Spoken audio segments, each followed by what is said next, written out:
Hello, this is a lecture on the structure of philosophy given by Prezi and the Prezi notes. They should be up on the website on the Canvas page, and so here we go.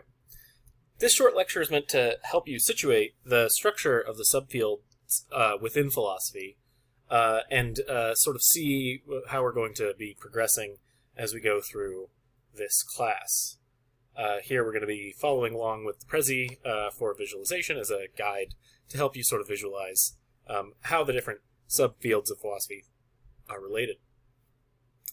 Philosophy is a quite general subject that is most often divided into three main subfields, which are axiology, epistemology, and metaphysics.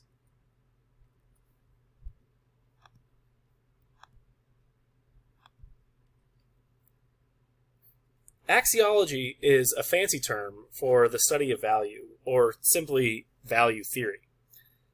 Value theory is composed of two main components, most obviously ethics, but also aesthetics.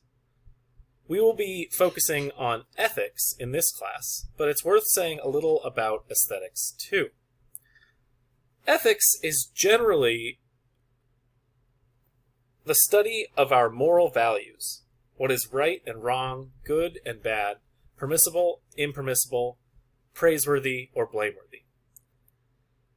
Ethics itself is divided into further subdisciplines related to the main subject matter under question. Applied ethics takes ethical theories and applies them to real-world cases in order to see what the theory can teach us about what is right and wrong in such a case. A simple example, maybe take slavery. There's a theory of ethics called deontology, or deontological ethics. It's a theory about what duties we have. And on the deontological theory of morality, it tells us that we have rights. And one of those rights that we have is the right to be free, to freedom. The right to do as we wish, as long as we're not infringing on the rights of others. Well, this theory, when applied to the actual, practical issue of slavery, says that slavery is wrong. Why? Because it violates one of our basic human rights, the right to freedom. And so if someone's a human and they have a right to freedom, then they ought not be a slave. Slavery is the violation of that right, and so slavery is wrong. Normative ethics is basically the core of ethics. And it's sort of divided into a set of core normative theories.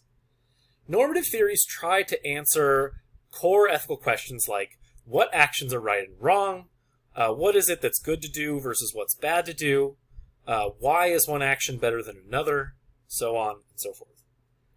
Normative ethics covers most of the basic ethical theories that we will discuss in this class, namely deontology, which is duty-based ethics, utilitarianism, which is a form of consequentialism that takes happiness to be at center to all of ethics, and virtue ethics, a theory of ethics that focuses mostly on the character of the person.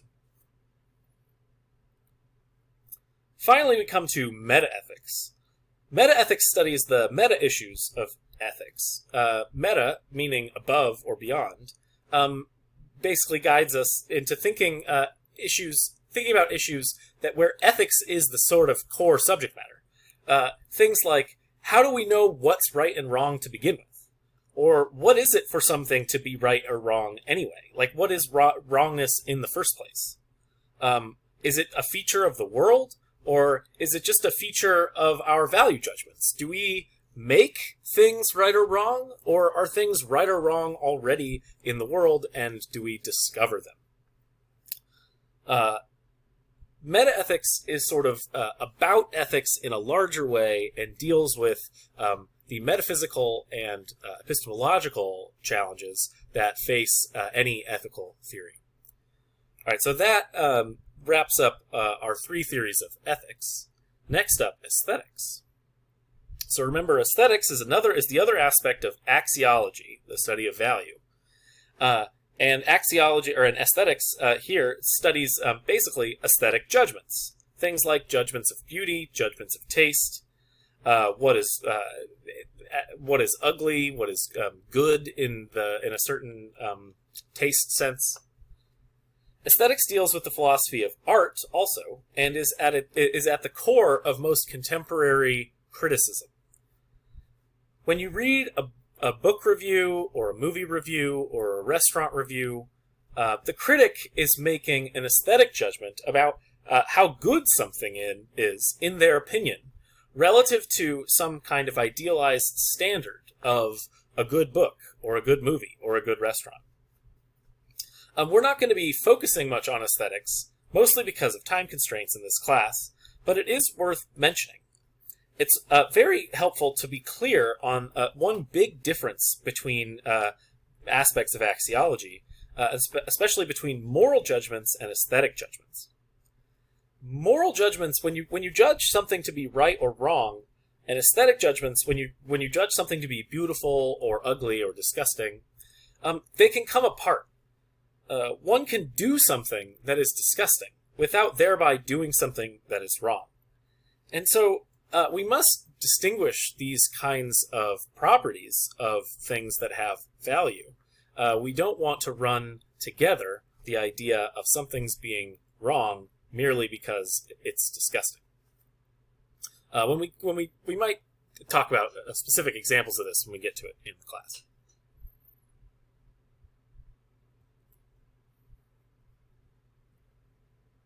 The next subject matter that we're going to be discussing in this class is epistemology. Oops.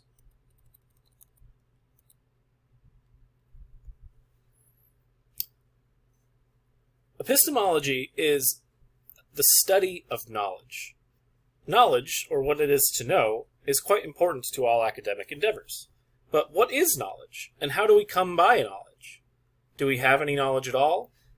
How is knowledge structured? There are many varied issues in epistemology, but we will focus on two, at least two.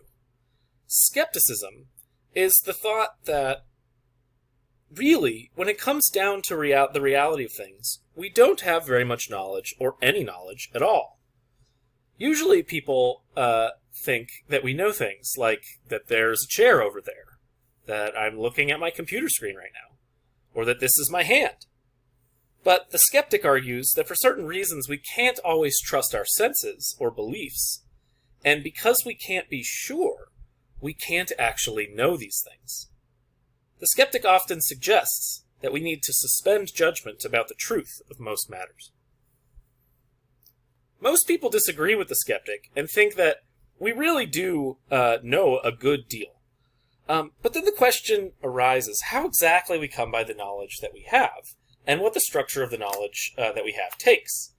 It seems that in order to know something, it must be true, and you need to have a good reason for believing it. Is that all? Do you need anything other than having a good reason for your belief in order to know?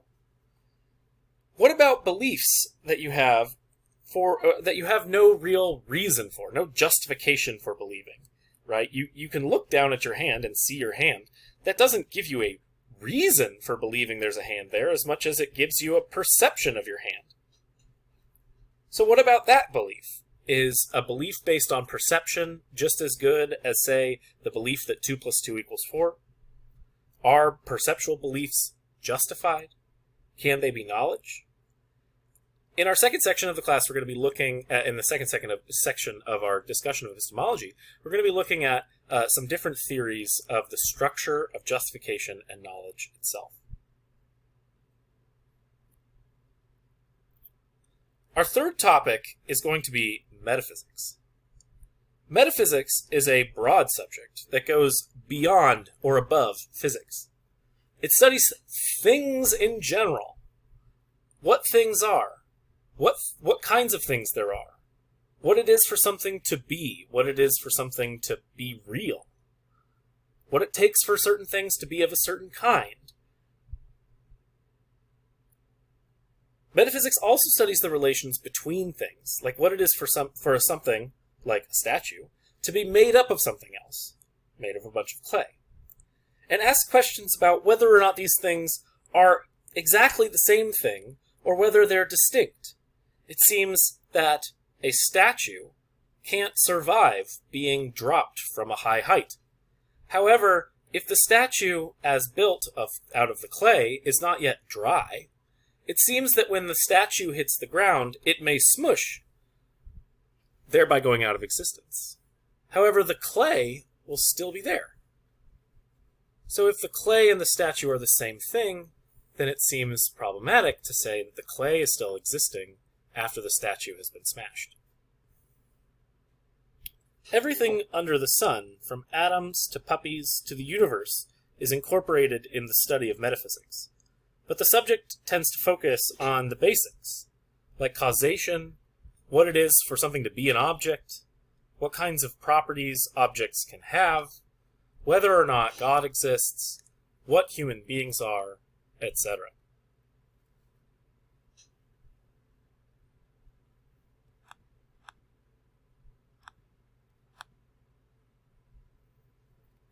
In more recent times, philosophy has branched out into further disciplines that focus more narrowly on specific issues. And so we will end our course by looking at two related issues that are of interest and importance to philosophy today. Those are the philosophy of language and the philosophy of mind. The philosophy of mind tends to focus on issues concerning what minds are and how they work, issues of consciousness. When we say that humans and animals have minds, what do we mean? Do we mean that they have souls? Or just that they behave in certain ways? Or maybe that they have complicated brains? What is it to have a mind anyway? Much of philosophy of mind is also interested in the interactions between mental states. We have beliefs and desires, and these things allow us to act in certain ways. If I desire food and believe that I have no food at home, then I might be motivated to go to the store. How do those mental states of belief and desire interact and cause motivation? What are the enabling conditions for having certain mental states? How do I come to have the beliefs that I have and the desires that I have? Am I really in conscious control of my actions, or is everything predetermined? These are the kinds of questions that we will run into in the philosophy of mind. And finally, in this lecture, the philosophy of language, which deals with questions of both how language works and what language really is, how it is that we use language to represent things in the world. Words and sentences have meanings, but what are meanings? You can understand the words coming out of my mouth, but how do you do that? How do you understand what I'm saying? If I spoke in German, you probably wouldn't be able to understand me. But that doesn't mean that the words that I'm saying in German would be meaningless. So what exactly is going on? How is it that people that speak German can understand German, whereas people that speak English can understand English? Do words refer to their concepts, or express ideas, or just mean the things that are out there in the world? What are concepts? What are ideas? This concludes the layout and the structure of the course and the sketch of the subjects of philosophy. The subject is definitely bigger and more complex than this layout, but at the least here we can get something of a visual sense of what we'll be looking at and thinking about for the next few weeks in this class.